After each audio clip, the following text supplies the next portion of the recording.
力の差を教えてやる。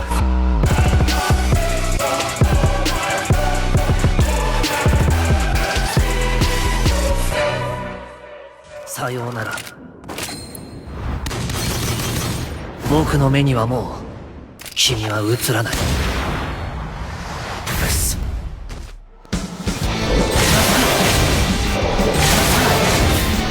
綺麗だ。綺麗だ。どいてくれ。どいて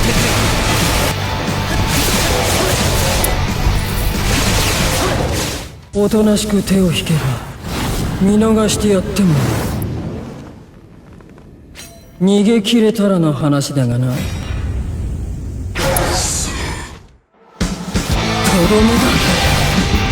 とどめだ。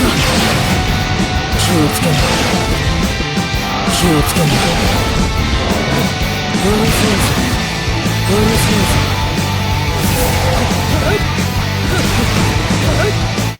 せ行くぞ。浮かれていられるのも今のうちだ。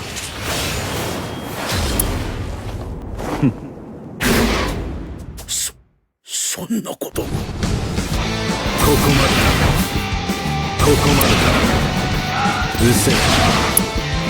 うせえ。邪魔。邪魔。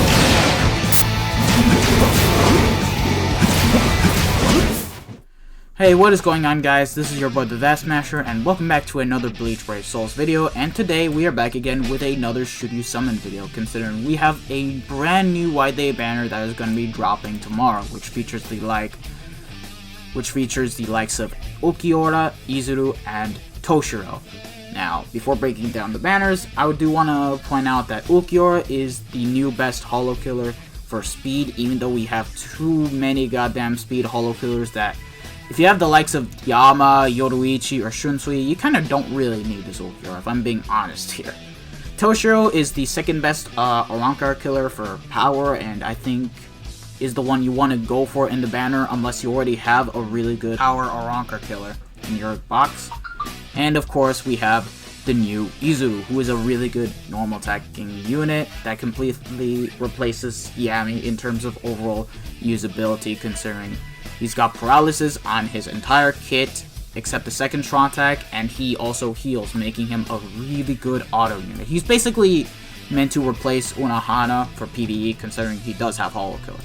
But anyways, let's just go ahead and break the banners down, starting off with the banner that has all three characters. Now, Ulquiorra and Toshiro, they both have Guard Break and the same type of skills, being a Bruiser, Berserker at 20% Frenzy, Devastation at 40%, Debilitator, Sprinter, and of course Guard Break. They both have the same type of skills. And Izuru, he doesn't have Guard Break, which is a bit of a letdown, but it's okay because he still has Bruiser at 30%, Flurry, Berserker at 40%, Debilitator, Sprinter, Medic, and Freeze immunity at 100%, and also has damage reduction. So you can basically make him tank like a motherfucker in PvE as you snipe down holos, which is really nice, I'll say that much. I think he's better than Yami. And now, in terms of filler pool, this does add quite a good bit of value that you need, because we have ourselves a Heart Arankar / Espada unit, which is good if you don't have the likes of Loopy, a Self Booster from Mind, this NAD unit that can nuke, not well, even though he's kind of outdated. A Vortex character, a good Soul Reaper killer alternative for speed, and a Link. Yeah, that's all I gotta say. Hachigen, which is a really good ranged holo killer. Chad, who is still pretty good in PvP to this day, and this tag team Shuhei, who is okay for PvE. There's just way better units out there compared to Shuhei, but he is a ranged holo killer that is NAD. He doesn't have Flurry, but he still has a 50% Bruiser and a 20 NAD Link. So anyways, let's just go ahead and break down the entire fucking filler pool. So, now again, like I stated before, he is basically a Link. And his type of kit, he's got a Lunge, which is okay on his first strong attack. His second strong attack is the same type of strong attack as Manga Kisuke, and his third strong attack is full screen 1000 radius. Let's be honest here, Spirit Society, Kaien, TLA, Rukia, and Can't Fear on the World, Halle Bell completely outclassed this team, even Tag Team Toshiro for that matter. Now moving on, Cacao Society, Byakuya is a good Soul Reaper killer if you don't have the likes of Tenjiro, Kokuto, or the likes of Canfion World Aronero, because he's got a lunge and a third strong attack that is full screen. That being said, his second strong attack has the same type of pushback strong attack that 1000 Year Blood War Shunsui has, but he has paralysis on his entire kit, so it's not a big deal. Now, White Ichigo, when he first came out, he was the first really good White Ichigo to have come out in the game, but now he's kind of more relegated as a Vortex character since he does have 28 hits. He's got range collision on his first strong attack being a pushback, and his third strong attack is a charged move that only gets up to 900 radius when fully charged. He does lack Havoc, which is a bit of a letdown, but he still is an okay character, considering he does have weakening on everything. Now, Kakao Society Tsukishima, he is somewhat outdated, considering he does have a 40% Bruiser and a 40% Berserker with a 20 NAD link. So you can basically build him up to be a NAD hybrid character, and be able to take him in PvE just fine. And he does have Bombardment, so that is also in and of itself really good for nuking rooms. But he's kind of outdated, considering we do have the likes of Halloween Lilinet that does better than the Tsukishima, and he has the same type of NAD string that past Retsu has, being a multiple hits NAD string, but he does pierce through enemies just fine, so he's an okay character. White Day Kisuke, on the other hand, he is a self-booster like I mentioned before, and is the only really good self-booster, second to Kiryu, that you can use in PvE, considering he does have Frenzy. Now, this Kisuke, even though he is a nice self-booster, he does come with his own problems, because his soul trait is a 25% stamina recovery link, so he is lacking the strong attack cooldowns in order to be able to infinitely boost, like the likes of True Bankai, Ichigo, and more characters. And his third strong attack is 900 radius, kind of making this character somewhat of a letdown, but it's still a really nice character that is worth going for if you don't have the likes of Koga or even TLA Shinji. Now, Stark, he is another Oranka / Espada unit for Heart, and considering you do kind of need this for Senkawan quests, he is a good replacement if you don't have the likes of Luffy, but let's be honest here. Who doesn't have Luffy in here? Let me know in the comment section below. But that being said, his kit is not exactly the best, considering his first strong attack is a ranged collision type of lunge, which is really weird because it starts off being a semi-lunge and then fires off a projectile, making it ranged collision and pushes back enemies. And his second and third strong attack are really the only good strong attacks that this character has, which is a bit of a letdown. Hachigen is still really good. Hachigen is still a really good ranged holo killer. Beam on his first strong attack, barriers on his second, and his third is full screen. Not much to say here. Excellent character, and he is in the premium pool, so you guys can get this guy whenever. Chad, still amazing. Great for PvP. Flurry, boost, and do I need to say much? Chad is like literally the best premium pool character you can basically get out of this banner. And Tag Team Shuhei, he is somewhat outdated, considering he does have a 50% bruiser. He does have Captain and Holo Killer, so he doesn't really put the best use in terms of having the dual killer. But he does have paralysis on his third strong attack and his special, and is a ranged character. So at least you guys can still use him for PvE, even though we do have better ranged NAD units. Kiro. But yeah. Now, in terms of overall fillers, this banner does add quite a good amount of value, and it's actually worth going a bit in this banner, but I'm not going to summon, considering I basically have all the fillers except Byakuya and already have a good amount of Soul Reaper killers.